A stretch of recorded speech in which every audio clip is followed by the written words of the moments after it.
Help support AMTV by becoming a patron, an AMTV staff member, and following us over on Twitter. And what can I get you, sir? Oh, give me a gin and tonic. No, make that a double, I need it. I just bought my television licence. Ah. God, 58 quid. I ask you, 58 quid for the privilege of sitting in your own home, watching your own television set. It's diabolical. I mean, what's the BBC ever given us for 58 quid? Hi there guys, it's Adam Martin here. And welcome back to another video. This one's going to be audio only. Normally I like to show my face for these kinds of videos, but I'm currently in the middle of a house move. Everything is everywhere, so it's just going to be audio only. But I'm going to talk to you today about the BBC licence fee. Yes, I know. Let's get it all out of the way now. No one really likes the licence fee. It's a very antiquated system. Would you believe it's been in place, a television licence, since 1946? So I think that speaks volumes as to how old this thing is. But, you know, it is still a part of our life when it comes to television. But possibly not for much longer. You might remember in various videos we've talked about that the licence fee is at the potential of disappearing after 2027 when the current Royal Charter ends. That's what sort of dictates how the BBC operates, and recent news has strengthened that even further from the current Culture Secretary, Lisa Nandy, under this Labour government. She stated that she would prefer it if the licence fee was done away with. Now, when this government came to power, they were sort of being a bit vague, a bit coy about what they actually wanted in regards to the licence fee. They wanted the BBC to stick around, but they didn't make their intentions clear. But now, Lisa has made things a bit more clear-cut. She signalled she would like to abolish the TV licence fee in 2 years' time and replace it with funding through general taxation. This would lead to the BBC being funded similar to the Finnish model for public broadcasting. So, general taxation as opposed to this actual licence fee payment that we all make now. According to the Sunday Times, the Culture Secretary's radical proposal will shock many who expected the government to retain the licence fee for another decade as the least worst option. So again, this has been touted before. We'll talk more about that in a sec. As part of the proposal, Nandy wanted to make the BBC a mutual organisation, similar to John Lewis or the National Trust, where it's owned by its members. Now, I guess with the BBC, who are its members? Is it every member of the general public? Is it just those who pay for it? But moving to that model, similar to the National Trust, some people have advocated for this for a long time. Plans to fund the BBC through general taxation are expected to hit opposition from the Chancellor, Rachel Reeves, who is unlikely to support a move that would increase the tax burden. Not to dive too heavily into politics, but I think it's very clear that this government are trying to avoid raising taxes at all costs. So, yeah, there might be a bit of pushback there doing it through general taxation, especially when it's still during their current term in 2027. Over in Finland, public broadcaster YLE is funded by a 2.5% tax on annual income above €15,150, capped at a maximum of €160 per person per year. Although this arrangement increases the amount of tax individuals must pay, this is offset by not having a TV licence to pay for as well. So even though our general taxes will increase, they're arguing, well, at least you won't have the licence fee on top of that. To be honest, I've said it before and I'll say it again, I think any sort of alternative method proposed for the licence fee is never going to be perfect. You know what I mean? Because at the end of the day, I think most methods that enable the BBC to continue in the way that it does involves either taxing or charging the general public for some more cash. Now, yes, I know the subscription model is always touted, just pay for it if you want to use it, but genuinely, I think for the way the BBC operates on the scale that it operates, a scale that I think it should continue on, particularly in the areas of news, reaching people worldwide as well, I don't really think a subscription model is going to necessarily work the best. TV producer David Elstein, who previously sat on a panel set up by the previous government to review alternative to the TV licence, told the Sunday Times that funding the BBC through general taxation would be weird. He added the proposal would be better than the licence fee, but only a bit. And this is the obstacle a lot of people keep coming back to. It's great proposing alternatives for the licence fee, great putting all these things forward, but then it is how much better is it than the licence fee itself, which is why they keep referring to it as the least worst option. Objections to the proposal may well result in the plans going nowhere, BBC bosses are still understood to be confident that eventually the government will come back to keeping the licence fee, similar to what happened in the Republic of Ireland after lengthy discussions. Discussions are part of the BBC Royal Charter renewal process, which must be concluded by 2027. And look, to be honest, you know, British politics and trying to sort anything out in this country, I can totally see there's lots of reviews launched, lots of inquiries, all that sort of stuff, and then right at the very end we get told, you know what, let's just keep what we've got.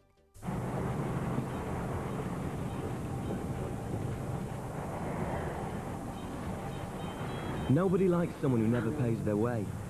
Excuse me, it's my stereo. Yeah, I know. Could you turn it up a bit? Hey, No! don't do that. I was just listening to that. But if you don't have an up-to-date TV licence, Go around doing things like that's exactly what you're doing. You're watching while others pay. I just plug into that. it. First, okay, thank you very much. Cheek. Some analysis on what happens if the licence fee sticks around. Well, it's increasingly unpopular. I think that's the understatement of the century, don't you think? Licence fee evasion has risen to 10%, according to latest figures. God, into double digits. That's not good. The number of TV licences sold has fallen from nearly 26 million in 2018 to 19 to 23.9 million in 23-24. Wow, so in just 5 years, you've lost more than 2 million TV licenses. Now, obviously, if you don't pay your TV license and the TV licensing company finds out that you aren't, then you could be hit with a fine, and you could even be, you know, prosecuted at the end of the day. And, you know, many argue being prosecuted for watching telly without a license, that seems like a very antiquated thing. And in some respects it is, but, you know, everyone's stuck between a rock and a hard place. I totally get it from the perspective of a viewer. As a viewer myself, you know, as I say, I've just moved into a home. It's a very expensive process. There's lots of things to be set up with various bills. You know, a TV license is one of them. I've recently just bought a TV license, but, you know, £169.50 a year, soon to be going up as well. For a lot of families, a lot of households, that's going to be a very difficult cost to meet, no matter how you break down your payments. The budget shortfall caused by the drop is the equivalent of the BBC losing the combined budgets of BBC Radio 1 and Radio 2. So that's how much they've lost in revenue. And obviously they're not going to axe Radio 1 and 2, at least not initially. They'll probably get rid of other things first. But no wonder you've seen so many cuts, such as BBC News and BBC Local Radio, that may well result in more households deciding the broadcaster is not worth the licence fee. It's a very, very vicious cycle, isn't it? Because if, you know, the less license fees that come in, the less revenue the BBC has to play around with, therefore services are cut, and then those audiences who may enjoy those particular services, or in some cases, like local radio, rely on those particular services, will be disenfranchised to continue paying themselves. So it's a vicious cycle with a downward trajectory. The flat rate nature of the licence, which doesn't reflect household income, means that poorer households face the biggest impacts from annual increases in the fee. And yes, and like I say, yes, I know you can do it various ways. You can pay monthly, you can pay quarterly, and all that sort of stuff. But for some households, no matter how you break down those bills, it is just going to be a very difficult cost to make, especially when, of course, there are much more important bills to pay. Sort of, you know, keeping your house warm, paying for running water, electricity, food on the table, you know? Despite this, BBC bosses view the licence fee as the least worst option out of all alternatives. The Culture Sec has previously spoken out in support of decriminalisation of the licence fee, meaning if the licence fee is retained, it could effectively become a voluntary payment. And again, this is really difficult. Being criminalised for not paying your licence fee, I do stand by that. I think that is a very antiquated way of going about things. You know, definitely sounds like the early days of when this was set up back in the 1940s and 50s. But, you know, these days to be prosecuted for it. But again, this is the difficult thing. If the licence fee is retained, but then there's no criminal or any sort of major punishment, maybe outside of a small fine, it could become a voluntary payment. So you can just watch TV, and if you want to, you can pay £170 a year. Gee, I wonder what the majority of people are going to do there. That's not to spite people. You know, I think most of us, even myself, if you said, well, you know, you can enjoy all these benefits, you don't have to cough up 170, then, I probably wouldn't either. But then if the majority decides not to do that, then that's going to slash the BBC's money even more. Not pay my TV licence? That's preposterous. I pay mine monthly by direct debit. I save for my TV licence with TV licence stamps, which I really like licking because they make your lips really, really luscious. Yes, I paid for our TV licence down at the local post office. Dorothy went down and bought it. I just strolled in, put my dosh on the counter and said, give us one of your lovely licences. Dorothy did it. Shut up. There are many ways to pay for your TV licence. If you'd like written details of our direct debit schemes, please ring 0990 226666.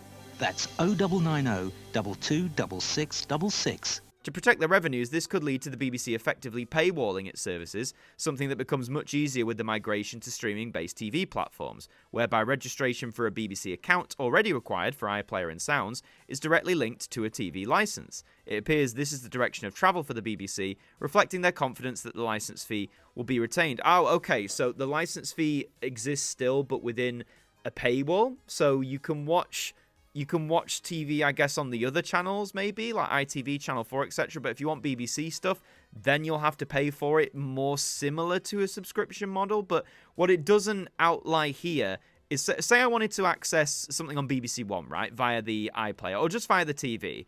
Is that payment, if it is paywalled, is that going to be one overall payment of the license fee? Am I going to have to pay my £170 there? Or is it going to be broken down via channel? Now, I'm just throwing out rough numbers. Say, is it going to be, £10, £15 to access BBC One, £10, £15 to access BBC Two? Do you know what I mean? That could get very finicky very quickly, but also you could argue it gives viewers more of a choice on how they access their BBC services, whereas, one whole fee might not be ideal if they only want to access certain things. However, this could restrict the BBC in following the likes of ITV, Channel 4 and Sky in making content or live streams available on YouTube and other platforms to reach younger audiences. The end result would be a de facto subscription-based BBC, which, despite being a public broadcaster, would struggle to reach all audiences. And the whole live streams on YouTube thing, again, I know a lot of channels are doing this, and there is revenue to be made from YouTube, whether that's in ad revenue or I guess various partnerships. They might be able to strike deals with YouTube and stuff like that.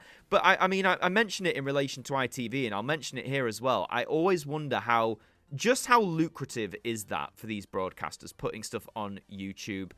Surely it can't be as lucrative as having it on your own channel, surely. I'm not a businessman, I don't know the ins and outs of this, who knows what meetings go on in regards to this, but I always find that a bit dubious. The proof will be in the pudding, I suppose. Just one particular performance of Alan Bennett's Wind in the Willows had an audience that would have packed this West End theatre to the rafters for 2 whole years. The mole had been working very hard all the morning, spring cleaning his little home. The BBC puts on productions like this every day. Believe me, my young friend, there is nothing, absolutely nothing, half so much worth doing as simply messing about in boats. But they couldn't put on these productions if it wasn't for the unique way the BBC is paid for. By you. Do you mind? Some of us are trying to listen to this.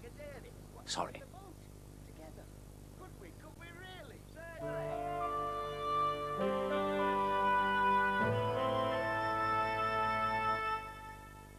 So, as you can see, the license fee is probably, it's earmarked to be abolished in 2027. We've had even more confirmation of that now with the Culture Secretary, the main person responsible for sort of overseeing this transition, saying they want the license fee gone. Obviously, as mentioned, the proof will be in the pudding. We could well get to 2027 and the license fee may be retained because either we haven't found a sustainable idea, people can't agree, it can't get past a vote in the Commons, anything like that. There could be a whole number of things that hold this up. And, come 2 years' time, we'll still be paying a license fee that will be incrementally rising with inflation, and very likely more and more people will drop off it. By that time, 2027, 2028, we could have another few million drop off. The license fee numbers could fall below 20 million. That is a very real possibility. And I want to make it clear, I'm not like a big defender of the license fee. I've stressed it many times, and I'll say it again. It's an antiquated system. We should find an alternative. And I do think alternatives are there. Some of the ones we've discussed there have potential. It's just whether or not the public, the people involved in making this decision, have the impetus to do this, whether they think it'll be worth it, whether they think it'll be a good decision in the long run. But I think things have to change. As things move on, the BBC has changed. It has adapted its services, the way it delivers programs, all of that sort of stuff. But it also should adapt in the way it is funded with the license fee. Those are just some of my thoughts, though. Please let me know yours in the comments. Do you think the license fee will go by the end of 2027? Or do you think, this is all talk? Do you think at the end of the day, we're still going to have it around in a few years' time? Let me know what you think are better alternatives. Let me know all of that in the comments down below. And if you enjoyed this video, please do leave a like on it. It really does help us out. As I said, I'm doing a house move at the minute, so content might be limited or might be more bare bones videos like this, but I hope you've enjoyed it all the same. So leave a like, it does help us out. Leave your comments. Subscribe to the channel if you're brand new as well, because we'd like to have you aboard here with us. And in the meantime, I've been Adam Martin from AMTV. Thank you for joining me, and I'll see you next time. And they did live bait for us. Oh, they did that, didn't they? Okay, point taken, fair enough. But, be fair, apart from excellent drama, the natural history programmes, the sports coverage, news, current affairs, documentaries, the consumer programmes, series, films, Radio 1, Radio 2, Radio 3, Radio 4, children's television, science, comedy, alternative comedy and music, what have the BBC ever given us? Well, there's chat shows. Oh, shut up, Wogan. I mean, there's not even any commercials. Well, except this one. Thank you to our patrons for helping to support the show, and a special thank you to Macra, Shaun Knock, Daud Khan, Liam De-Maine, Ajmac 200017, Deck, Jen, Traffi, Evan Hart 41, Tim Ripley, Mr. Eurovision 1986, Marnanel Thurman, John Wakefield, Kieran Boulton, 40-something Manchild, Jerry Ralph, John McLeod, Saint Rocket 9, James Wallace, Ben, Kat Hegarty, Stephen Oliver, Tegan, and Shadow Fiend 180X, our AMTV staff members.